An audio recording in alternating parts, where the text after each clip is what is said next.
Ese dibujito soy yo, me regalaron el autorretrato, yo no dibujo.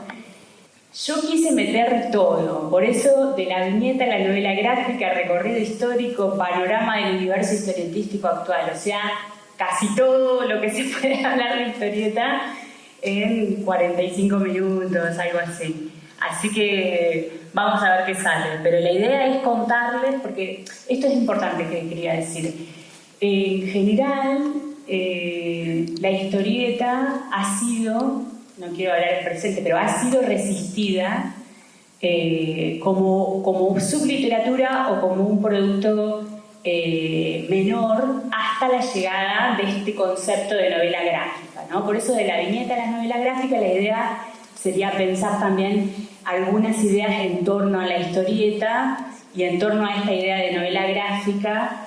¿Reconocen esas novelas? Persépolis, sí, de Marjane Satrapi, ¿no? Sobre la historia iraní, contada por una iraní. También fue película de animación, ¿no? Y la otra, ¿la conocen? Notas al pie. Bueno, ahí hay algo interesante. Notas al pie es de la cordobesa Nacha Bollenbader. Es una novela gráfica también bastante actual, debe ser 2017. Cuenta, ella la escribe y la dibuja primero en Alemania, en una residencia en Alemania, y después se hace la traducción en Argentina. Pero es interesante pensar esto, ¿no? Como conocemos por ahí, ¿no? la novela internacional y no estamos conociendo lo que está sucediendo. Lo que está sucediendo, que es muy interesante, lo que está sucediendo en el campo de la historieta nacional en los últimos años, ¿no? No es la primera ni la única autora de novela gráfica, hay todo un campo de novelas gráficas y de historietas. Por ahí. En realidad, novela gráfica es una especie de nuevo nombre que se le da a un formato, que es el de libro, el ponerlo en la biblioteca, y por esto yo empezaba con la idea esta de cierto prejuicio, ¿no? La historieta nace en los periódicos comerciales en Estados Unidos, algunos fechan antes en Europa, en las estampas de Rodolph Töpffer, que es un nacimiento más artístico, digamos, pero muchos coinciden en que los medios de comunicación en Estados Unidos que los ponen a circular esas tiras gráficas en la parte de atrás del periódico es lo que populariza la historieta, ¿no? Y también la marca como efímera, porque emerge en un medio que al otro día va a envolver huevos, básicamente, entonces es como nada. Y también nace con la marca de que es infantil, ¿no? De que es para un público solamente prelector de lectura seria, ¿no? De lectura sin imágenes, diríamos. Entonces es como que se piensa la historieta como un puente, como una especie de entrada a la literatura, a la lectura, pero cuando ya se lee bien, se le sacan los dibujitos y ya pasa a ser, el mundo de los dibujitos pasa a ser marcado como inferior, ¿no? Y en realidad pensemos que hay todo un universo de historietas para jóvenes y para adultos, así como la literatura, ¿no? Como la literatura en general. Entonces, volviendo a la idea, ¿no? De la viñeta, que hace a una historieta, hay estudios desde, o sea, la historieta fue marcada como algo muy menor hasta que en los años 60 algunos teóricos empezaron a tomarla como objeto de estudio. Uno fue Humberto Eco, acá en Argentina Oscar Mazota, que le dieron cierto aire de un lugar académico, ¿no? De repente, bueno, la historieta pasaba a ser un objeto de estudio, podía llegar a ser expuesta en museos, en bienales de arte, y entonces ahí se empezó a pensar a la historieta como una posibilidad de pensarla desde otras coordenadas, ¿no? Acá hay una primera definición que hace Humberto Eco en 1965, después muchísimo corrió de teoría sobre historieta, Pero acá hay uno de los problemas que arrastra, digamos, la historieta cuando se intenta pensarla, sobre todo en los ámbitos educativos o escolares. El cómic es un género literario, autónomo, dice, pero le llama género literario, con una técnica comunicativa original fundada en la existencia de un código compartido entre los lectores y el autor, construyendo un mensaje que se dirige simultáneamente a la inteligencia, la imaginación y el gusto de los propios lectores. Mucha discusión sobre esta idea de pensar la historieta, primero como un género literario y segundo, enseñarla en estos términos, ¿no? Desde la viñeta, como partes, como si tuviéramos que desarmar la morfología. No quiere decir que no tenemos que conocer cuáles son las partes de la historieta, básicamente sí. Reconocemos una historieta porque hay viñetas, hay globos, hay onomatopeyas, que son los sonidos representados por palabras. Hay texto narrativo en lo que llamamos cartuchos o contenedores de texto, que es como el narrador en off. Pero más allá de eso, y más allá de que eso puede variar mucho, porque las técnicas han hecho que hoy autoras y autores no utilicen tan asiduamente la viñeta, puede no haber viñeta, puede no haber separaciones de calles, ¿no? Y sigue siendo una historieta, puede no haber alguno de estos elementos.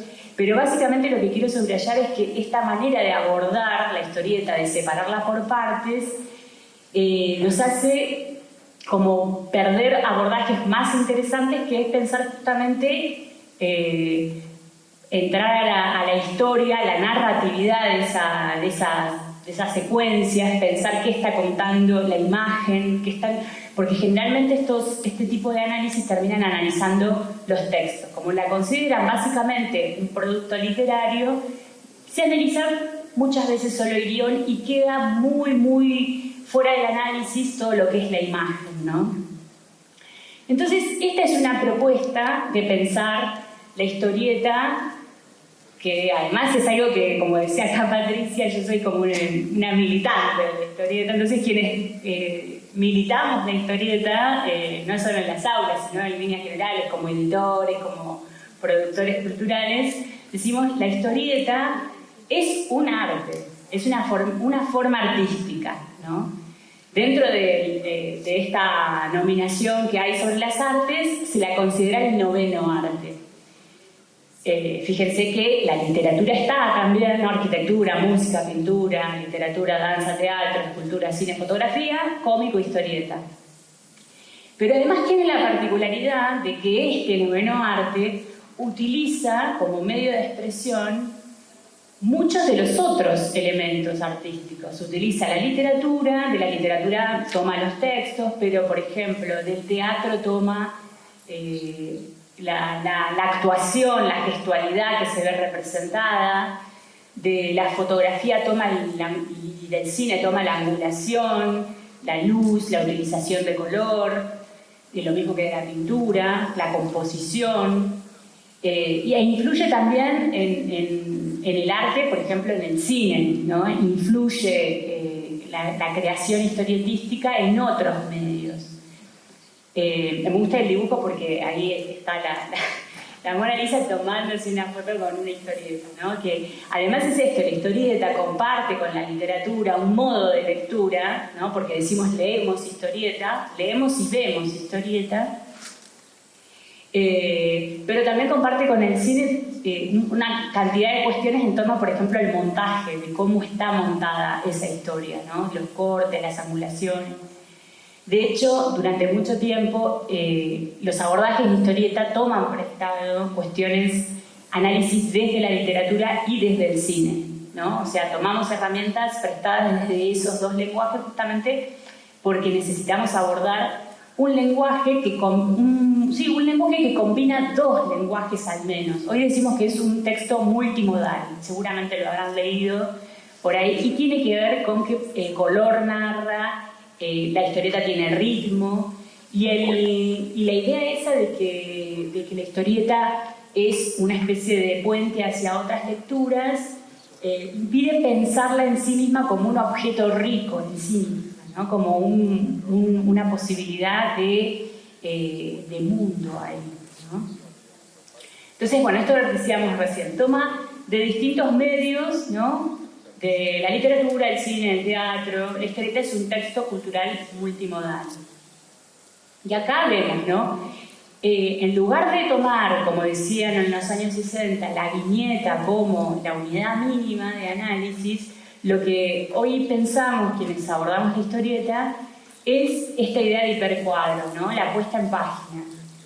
La idea de abordar, por ejemplo, nosotros abrimos una página y tenemos viñetas de distinto tamaño, lo que implica distintos tiempos de lectura, distintos ritmos. Si tenemos viñetas chiquititas, vamos a leer eso mucho más rápido. Si tenemos una splash page, vamos a tener más tiempo de lectura, ¿no? Como acá se ve la cancha de River en el ataque. ¿Reconocen algunas de las historietas? Bueno, la primera es la del Eternauta, ¿no? Ahí hay una splash page con la cancha de River Plate en Núñez.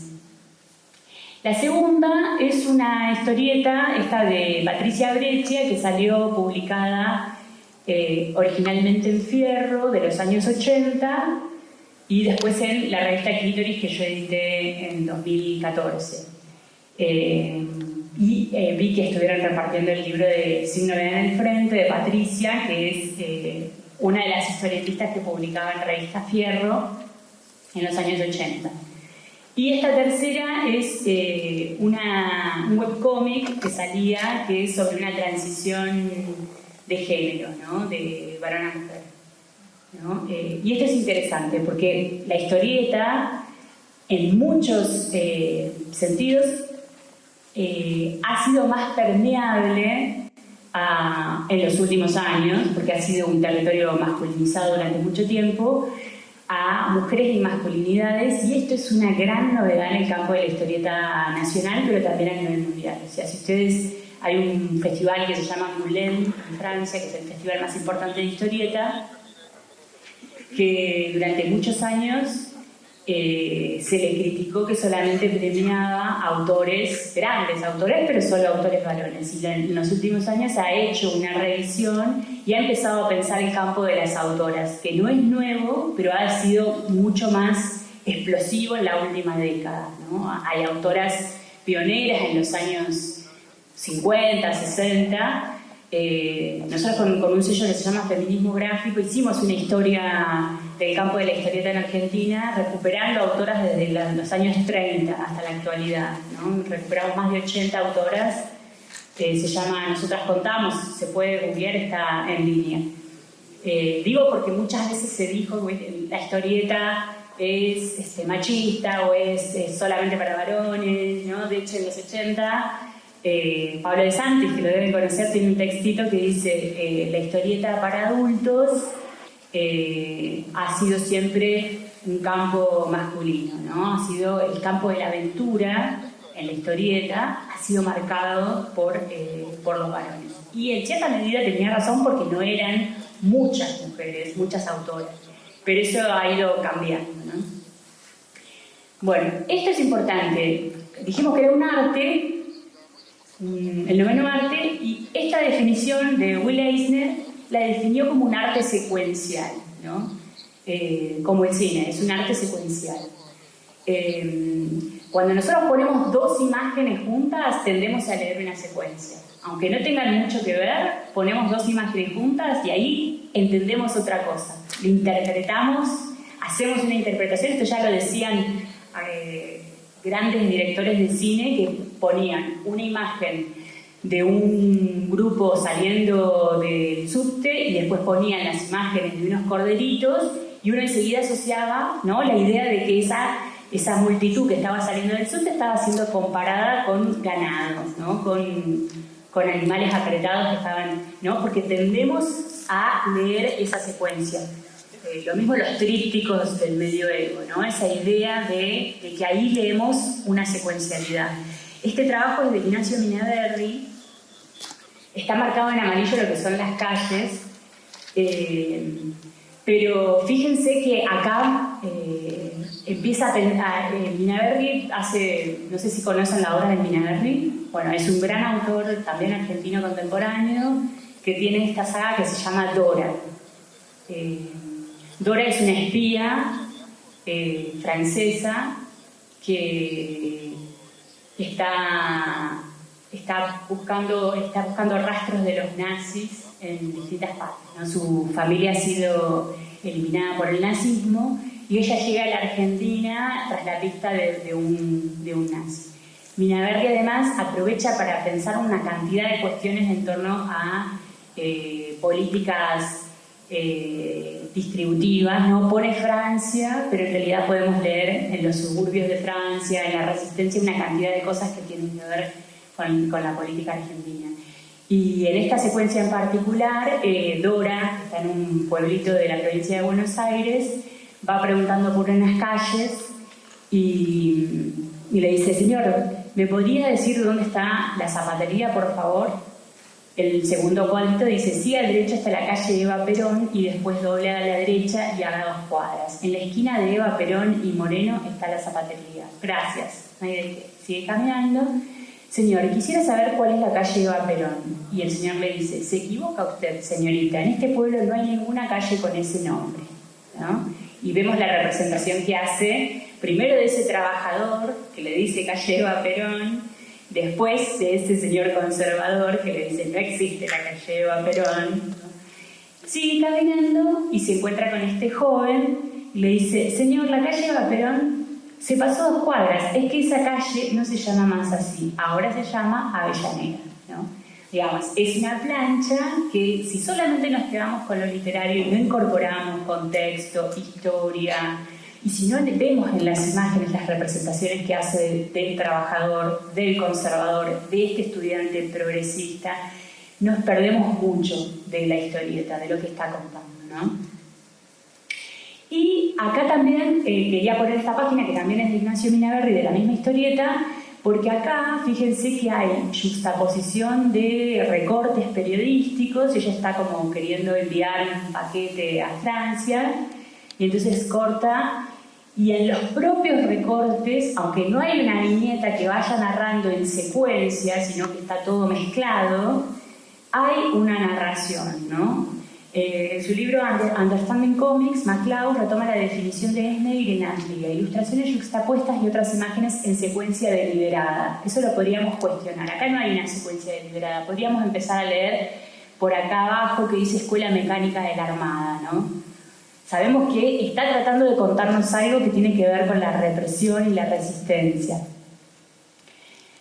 con el propósito de transmitir información y obtener una respuesta estética del lector. MacLeod considera que los elementos, viñetas, globos, cartuchos, calles, no son excluyentes a la hora de realizar una historieta. Es decir, no necesito los cuadros en sí, sino la secuencia para que haya un relato, independientemente de la figura rectángulo delimitador. Puedo prescindir de los globos e incluso del idioma y aún así tener una historieta entre manos. Bueno, acá cuenta un poco lo que es el método francés de represión y la conexión que hay entre este método terrorista y lo que él está contando, ¿no? Con ese recorte final en la Escuela Mecánica de la Armada, ¿no? Y esto también, yo amo a Minaberri, tengo que decirlo, porque es un autor que a mí me gusta mucho, pero quería poner este ejemplo porque fíjense que en realidad el hipercuadro nos muestra en las 2 primeras viñetas esta catedral de Berlín en los años 50 y a las amigas que están hablando, ¿no? Que en realidad, si vemos el último cuadro, esas personitas chiquititas, ese es el tamaño, vemos la foto, el tamaño a escala, ¿no? De lo que sería la catedral y las personitas, ¿no? Hay mucha documentación en el trabajo de Minaberri. Esto, ¿no? Ir a buscar fotografías, pensar la historia de la Berlín de los años 50, ¿no? Y acá no podemos analizar la viñeta por separado. Fíjense que no es que las 2 chicas tengan el mismo tamaño de esta torre, sino que la catedral en tamaño a escala lo vemos con las personitas que están en la última viñeta, pero tenemos que ver toda la página para ver eso, ¿no?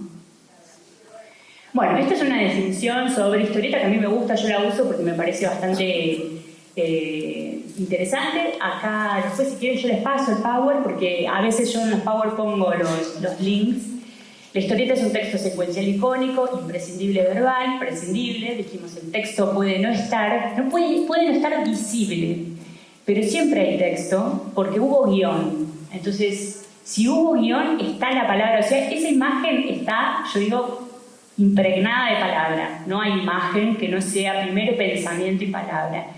Conformado por viñetas en orden secuencial sobre una estructura de composición de página estática y bidimensional determinada. Posee signos específicos propios, globos, cartuchos, onomatopeyas, líneas cinéticas. Ahora bien, esto, aunque no le crean, fue toda una discusión en su momento, en 2009, cuando estaban los blogs. Una discusión en blogs entre historietistas. Y la pregunta era, ¿esto es una historieta? Porque no hay viñetas, de hecho no se ven personajes, ¿no? De hecho, no es una página y después sigue la historieta con otras viñetas, sino que esto solo, esta página entera, sería una historieta. Para saber si es una historieta, primero deberíamos pensar dónde salió. Salió en Revista Fierro, que es una revista de historietas. O sea, si algo que parece una historieta está en una revista de historietas, podemos decir, bueno, lo vamos a leer como una historieta. Pero después hay un montón de cosas, y esto es importante porque las definiciones clásicas sobre historieta chocan con este tipo de producciones, y sin embargo sigue siendo una historieta. La leo para que entendamos de qué va, ¿no? Dice, me parece haber escuchado ruidos. Anda a ver, Daniel. No me rompas las bolas, Marisa. No, en serio, anda. Qué ganas de joder con el sueño que tengo. Uy, la puta madre. ¿Quién anda ahí? ¿Ves, Daniel? Te lo dije. ¿Qué haces acá, boluda? Andá y metete a la habitación, dale, rápido. ¿Qué quiere usted? No. Y se ven, si ven en la pared, unos agujeros de tiros y una mancha de sangre. Marisa, hijos de puta, la mataron. No, esperen, no. Buen trabajo, Tito. Llámalo a Garmendia y decile que prepare la guita. Yo me encargo de estos dos. Hola, Garmendia, sí, ya está arreglado. Sacamos a los intrusos. Sí, se fueron por las buenas, no hubo ningún problema. El viernes pasamos a cobrar. Sí, hasta luego. Ok. Y se ve en el cartel, Dirección de Obra Civil, Proyecto Torre del Sol, Ricardo Garmendia, arquitecto, emprendimientos inmobiliarios, y abajo, Agripao Ginebra, que es la firma de los autores, ¿no? La página nos muestra un edificio que está en demolición, que podemos ver que hubo muebles, están las sombras de los muebles, ¿no? Podemos suponer, después de leerla, que ahí se va a construir una torre y que estaba intrusada, que necesitaban sacar a esas personas, ¿no? O sea, hay secuencia, hay narración, ¿no? Y no hay viñetas, no se ven los personajes, es una historieta. Y es una historieta autoconclusiva de una página, ¿no? Digamos, ese es un poco la búsqueda de la historieta y la complejidad que tiene hoy en día, ¿no? De reponer todo lo que le pide a los lectores, que repongan una cantidad de información, ¿no? Que no está, que se imaginen los personajes a partir de los diálogos, ¿no? Esa pareja que baja, que es asesinada, ¿no? Por estos matones. Todo eso lo imaginamos, lo vemos en nuestra cabeza, ¿no? Y esta es una frase de Chris Ware, que es un novelista gráfico norteamericano. Creo que el potencial del cómic como un arte compuesto con las combinaciones de dibujo, poesía, color, escritura, diseño, ritmo, tipografía y música permite posiblemente la más importante recreación de la complejidad de la experiencia humana que una página puede llegar a ofrecer, ¿no? Pensemos, una página, ¿no? Y hay una cantidad de complejidad en todos estos elementos. Esto para pensar, porque a veces desde el prejuicio pensamos, bueno, les damos historieta porque es más fácil, después le damos lo complejo que va a ser el texto. Y en realidad la historieta en sí misma tiene una complejidad que es poder hacer esa síntesis, combinar, poder leer imagen, leer texto, reponer un montón de información y poder comprender todo eso, ¿no? en una página. O sea, esta idea de que es más fácil la historieta también es parte de esa idea de que podemos leer la imagen sin entrenamiento. Y hoy en día la visualidad necesita mucho entrenamiento, porque estamos en un mundo que es súper visual y en muchos casos somos analfabetos visuales. No tenemos el entrenamiento para comprender. Recomiendo mucho un documental de Peter Greenaway que se llama La Ronda de la Noche y que va analizando el cuadro de Rubens, que es tiene muchísima información y a lo largo del documental va explicando lo que el cuadro nos dice, ¿no? Que es una denuncia, además. Bueno, acá llegamos a la breve historia, porque yo quise meter todo, entonces, esto es lo que sabemos básicamente de historieta, casi la mayoría de las personas. Es que la historieta es de superhéroes, porque en realidad asociamos la industria norteamericana, que su principal género es el de superhéroes, no es el único, tiene una gran cantidad de historieta independiente o alternativa, pero generalmente pensamos la historieta y la asociamos a los superhéroes, sobre todo pensando en Estados Unidos. La industria franco-belga, que es la industria europea y que tiene toda lo que es la línea clara, que asociamos con Tintín, ¿no? Con Asterix, y el manga o la industria japonesa. Son grandes industrias. Argentina tuvo una industria en los años 50, 60 y diríamos, pasaron cosas, ¿no? Muchísimas cosas. O sea, en primer caso podríamos decir, bueno, inestabilidades económicas y políticas, falta de políticas de fomento. Por ejemplo, pensemos que hay países donde tienen observatorios de historieta en la escuela. Nosotros no tenemos eso como política pública, ¿no? Durante el peronismo hubo en el Departamento de Comunicaciones un intento de hacer una revista infantil de historietas desde el Ministerio de Educación, ¿no? Usando las historietas, pero no tuvo continuidad eso. O sea, hay como muchas políticas dispersas. Actualmente, por ejemplo, yo estoy participando con Eleonora como curadoras en el Ministerio de Cultura. Hay una serie de campañas con historieta que se llaman Ilustraciones a Voz Alzada y que convocan a autoras y autores de todo el país, ¿no? Que estamos en la curaduría de eso con la salteña Eleonora Cortz. Pero son como aisladas, son como líneas aisladas que no se sostienen mucho tiempo, ¿no?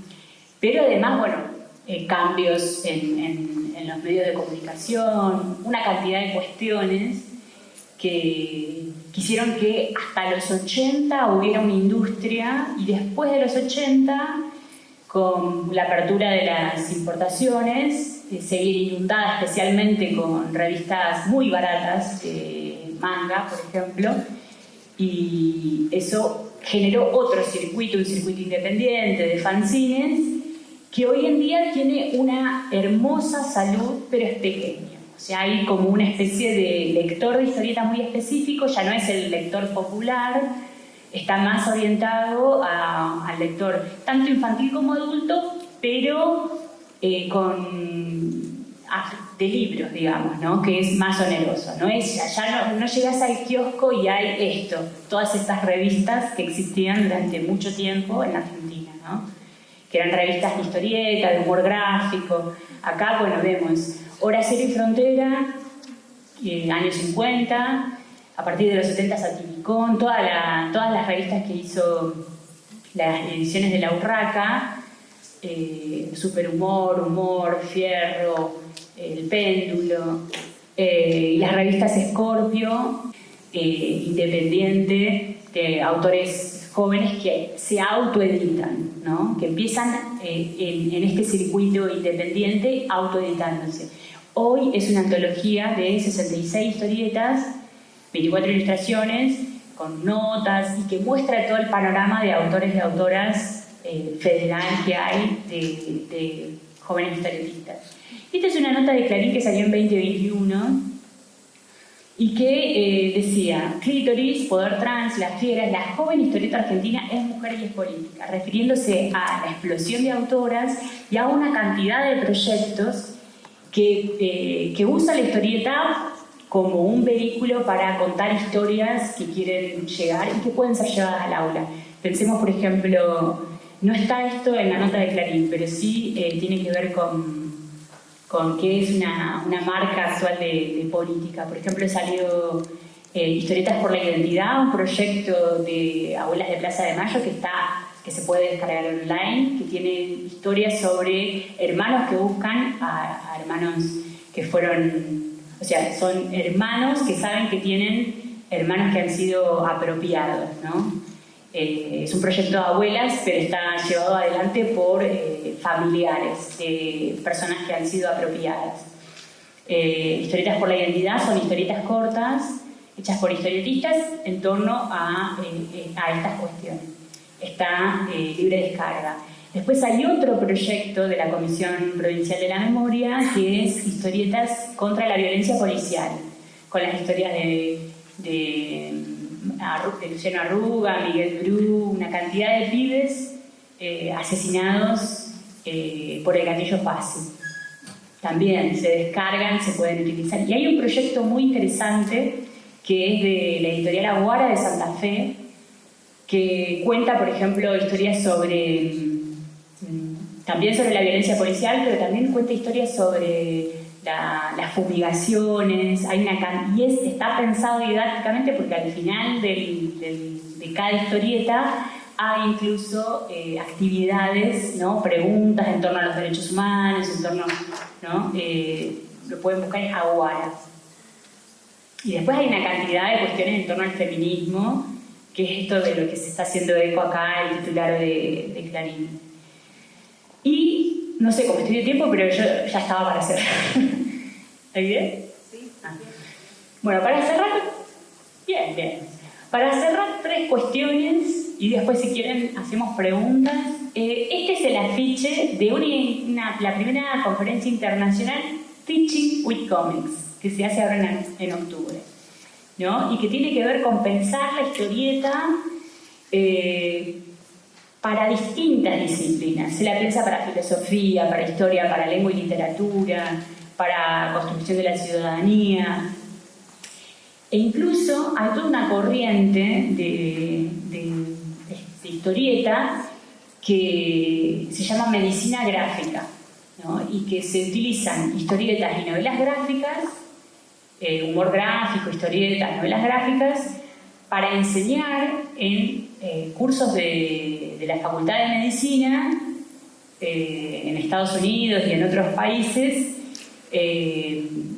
por ejemplo, para acceder a historias en primera persona o contadas por familiares, pero muchas son en primera persona, sobre cáncer, sobre Alzheimer, sobre VIH, donde se reponen no solamente los síntomas, el diagnóstico, sino cómo se transitan estas enfermedades, ¿no? Y lo que intentan estos médicos y enfermeros que iniciaron esta corriente de medicina gráfica es que el personal de la salud empatice de mejor manera con las personas y los familiares que transitan enfermedades.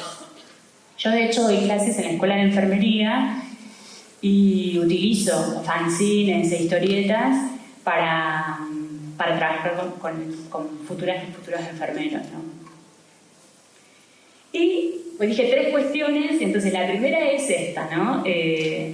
Está el Congreso Internacional Teaching with Comics para que podamos pensar qué materiales podemos utilizar para la enseñanza. De hecho hay un volumen que se ha publicado 2022, muy reciente, sobre enseñanza con historieta.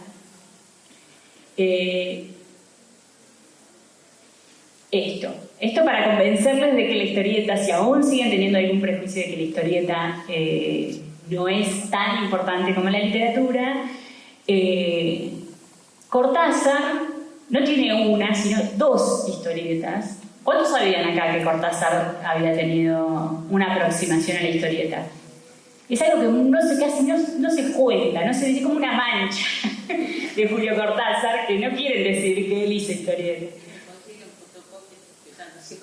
No sé, está una que se llama Fantomas contra los vampiros internacionales, que es del año 75 y que a él le interesaba porque lo habían usado a él como personaje, unos autores de historieta en México, de la editorial Novaro, y él dijo, bueno, yo voy a aprovechar, si ellos me utilizan a mí como personaje, yo voy a usar su historieta, se apropió de esa historieta para contar lo que estaba pasando en el Tribunal Russell sobre crímenes. Entonces él quería llegar a mayor cantidad de gente y le parecía que la historieta era un buen medio.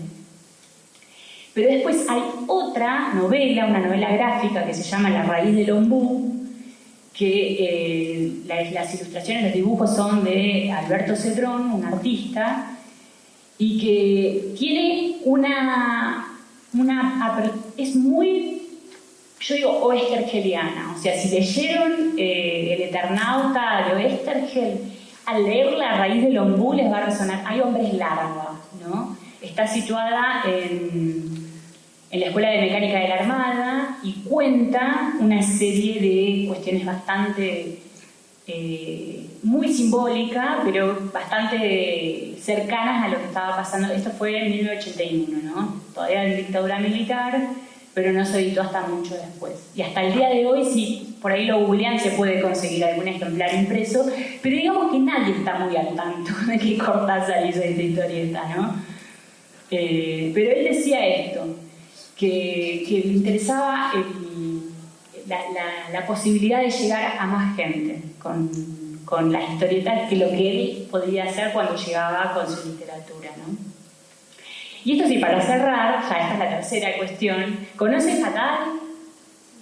Sí, porque es de acá, ¿no? Es una novela gráfica que fue premiada acá en 2020. Yo participé del jurado de selección de la categoría en historieta y realmente resaltó frente a muchísimas otras propuestas, pero quería traerla justamente porque a veces pensamos que la historieta es norteamericana o que vamos a conseguir historietas si nos vamos, si tenemos alguna librería en Buenos Aires. Y es interesante pensar también las formas locales, ¿no? Hatai cuenta la historia de la comunidad, una historia de la comunidad Wichi y algunas cuestiones todavía pendientes, como son la práctica del chineo y otras cuestiones bastante problemáticas, ¿no? Como el acceso a la salud, y está contada en dos idiomas, ¿no? Está en español y está en Wichi, y está elaborada por un equipo: Luis Colque, Lourdes Rivera, Osvaldo Villagra y Pamela Rivera. Obtuvo el primer premio de historieta acá en el concurso literario provincial, y me parece que Pamela Rivera es una egresada de la carrera de letras.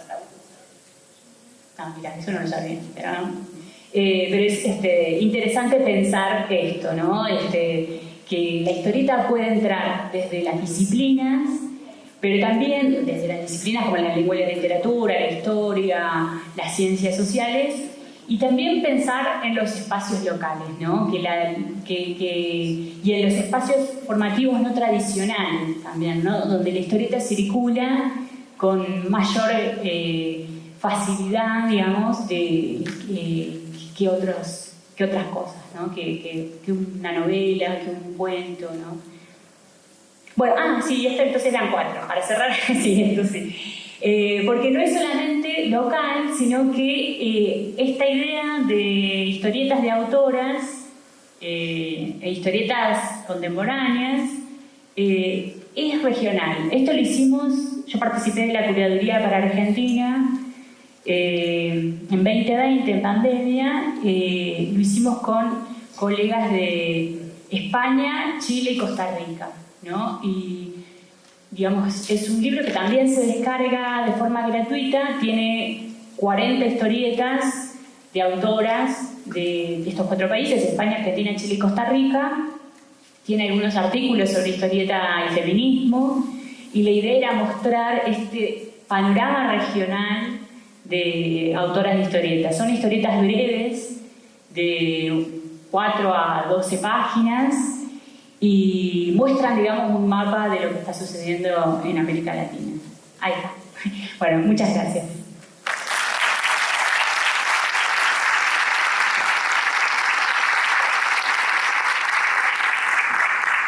Bueno, tenemos unos minutitos para hacer preguntas, para hacer comentarios. Antes de pasar al receso, mientras ustedes piensan, no sé si alguien quiere levantar la mano y dialogar con Mariela. Yo me quedé pensando en esta potencialidad y en esto que decía en la apertura de cómo las nuevas generaciones nos marcan caminos y demás. Hace muchos años, a través de los juegos de rol de mis estudiantes de secundario, descubrí, cuando yo era muy chica, descubrí unas líneas interesantísimas de la fantástica.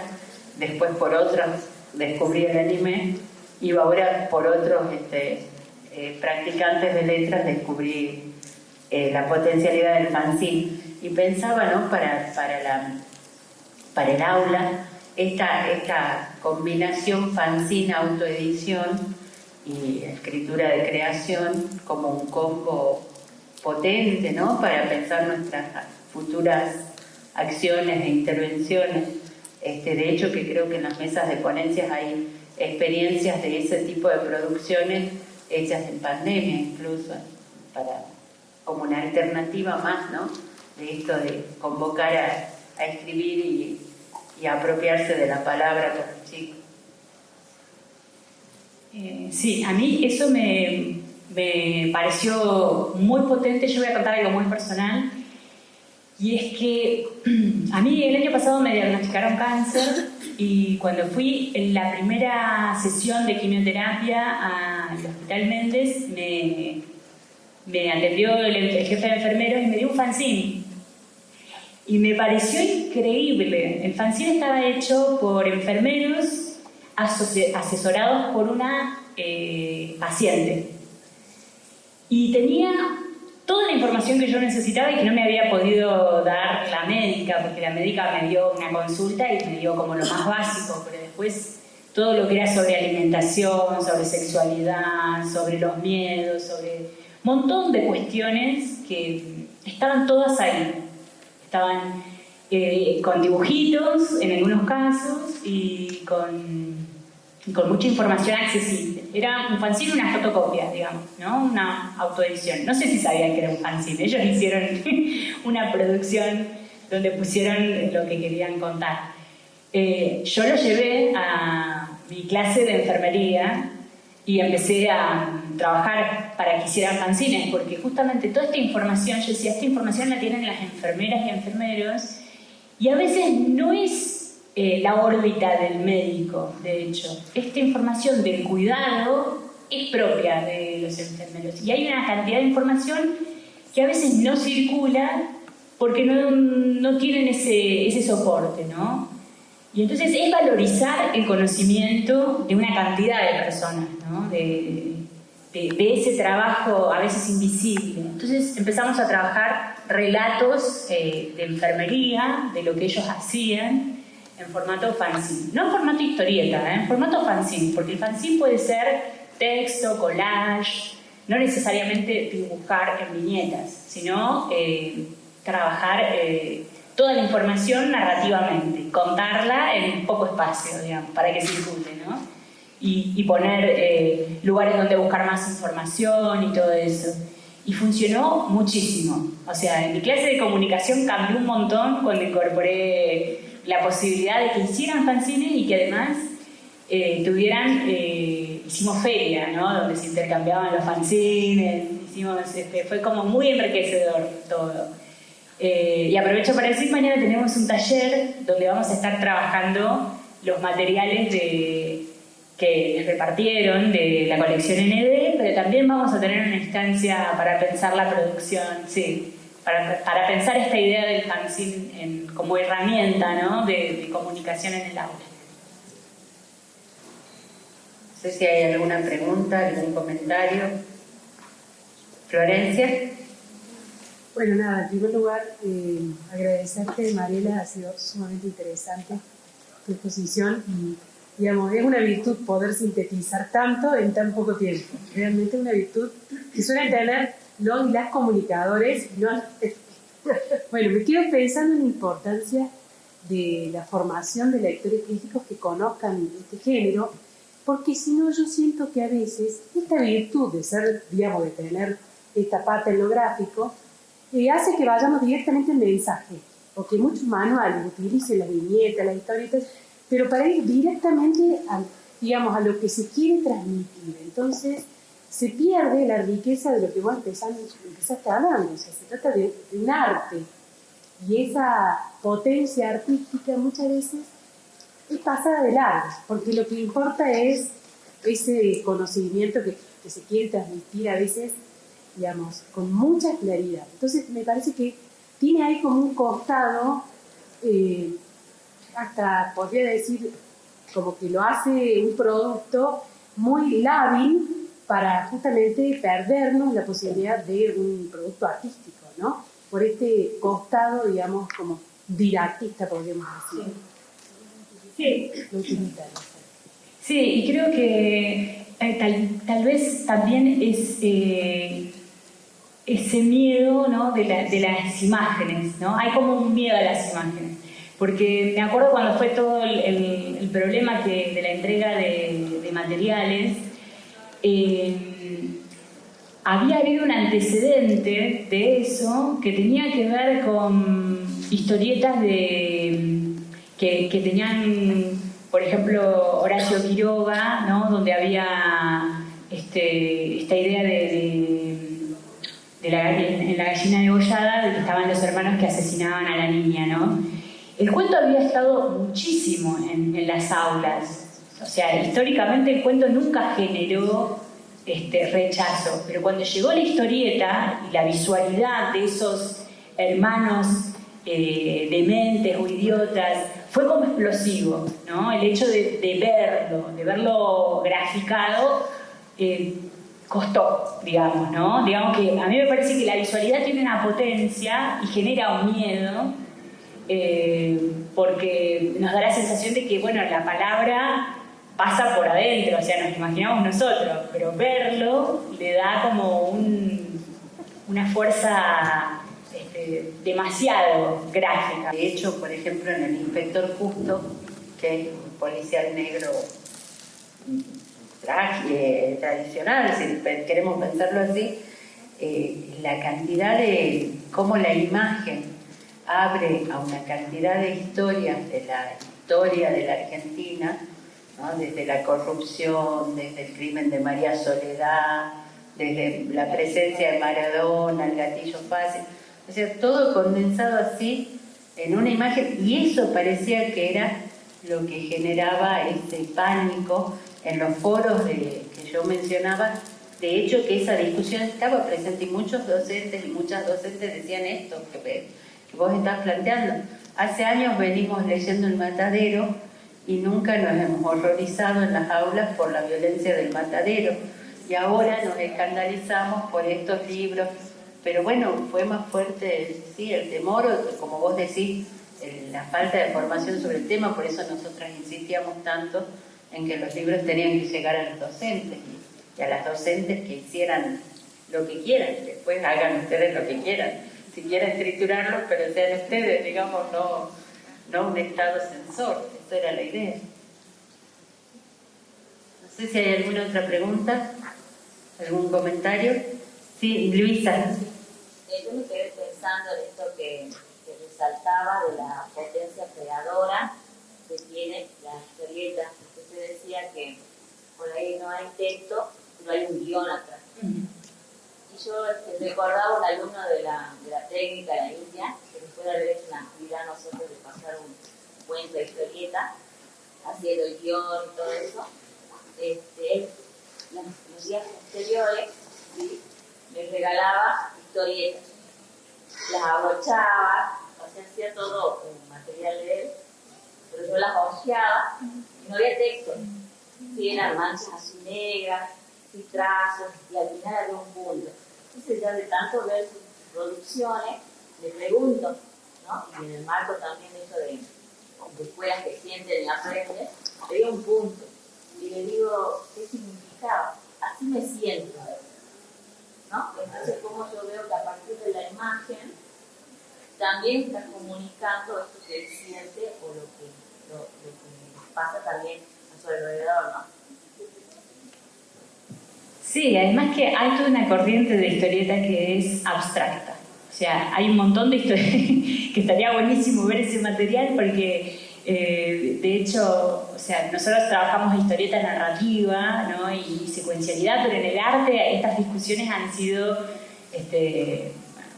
muchísimas, ¿no? Del arte, cuando el arte cuenta y cuando transmite, y si tiene que tener una figuración, y si tiene que haber una narración. Y en historieta está más ligada a la narración como el cine, pero también hay un cine antinarrativo. Y también hay una historieta que es antinarrativa. Es más excepcional, digamos, no es la más común. Hoy la más común es la secuencia narrativa, digamos, la que estudiamos generalmente. Pero hay un montón de material que puesto en secuencia se lee como historia. Uno ¿no? leía la secuencia, Claro. contaba algo. Claro, sí, sí. Muy bueno. Por allá había una pregunta. Sí, no más que una pregunta o un comentario, porque como hay muchos estudiantes, la jovencita que uno cuando ya tiene cierta cantidad de años frente al curso, a veces se nos pasa la parte creativa por el deber ser de la materia, pero también a veces está el hecho de que cuando uno se anima a estas nuevas posibilidades, se abren nuevos caminos y eso también depende del docente. Hace mucho tiempo, desde siempre, no sé si porque fui un poco rebelde siempre, te doy literatura erótica en secundaria, en cuarto, en quinto año, a veces en tercero, por supuesto llevando y leyendo en el curso con los alumnos, que expliquen, que se entienda, pero es un animarse a escuchar y a darle el lugar a los chicos, que ellos también descubren que hay algo más en todo esto. Y bueno, historieta nunca trabajé y es un mundo nuevo que se puede descubrir desde muchos lugares.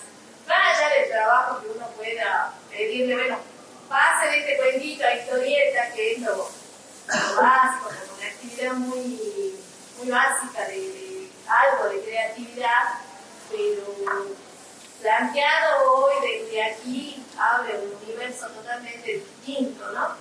Que puede acompañar tranquilamente con toda aquella literatura de ruptura, porque también preguntarse el profesor de lengua y literatura o profesora de lengua y literatura, no solo qué les gustaría leer a estos alumnos, sino qué les puedo dar yo a ellos que no van a conseguir en otro lugar más que aquí. Y abrirles el horizonte, abrirles el mundo, abrirles todas sus potencialidades. Así que bueno, hoy para mí se abrió una potencialidad muy grande, así que muchísimas gracias. Gracias. Bueno, muchas gracias entonces, le agradecemos a todas y a todos y a Mariela la presencia. Tomamos un breve receso y a las 11 empezamos con los talleres. Por favor, seamos puntuales porque tenemos un cronograma muy ajustado y después nos echan de la sala. Básicamente por eso es el tema. Muchas gracias. Sí.